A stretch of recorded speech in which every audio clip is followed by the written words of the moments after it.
Hello, Ernst Veter is here with you. So, today I will show you telekinesis, with a larger subject than in my first lesson. The napkin, of course, was much easier to lift and required much less energy than this item that we will use today. I chose an ordinary construction nut, measuring about 5 centimeters in diameter, and about 40 to 50 grams in weight. Watch carefully. I'm just trying to tune into it.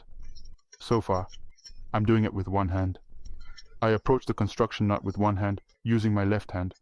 I try to grab the object, mentally hook it. This is very important to remember. The 3-second meditation.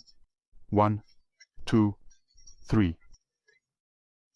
We tune in, close our eyes, go into a trance, and then we can begin to attract an object or repel it, using just our magnetism, without hands. Watch carefully. The object is floating. I'm using direct energy so far, not polarized energy. As I said, we need polarization for heavier items. In the nut, I can use one hand to lift an object along the y-axis, the other hand to move the object along the x-axis. And in this case, it's 2-dimensional. However, I could do it in 3 dimensions. It's actually not difficult.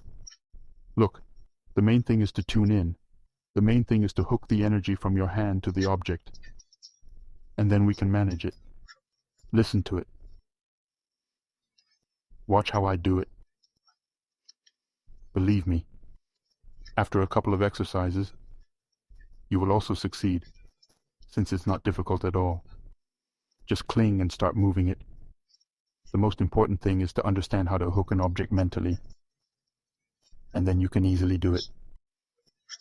Thank you for your attention. Ernst Veter was with you.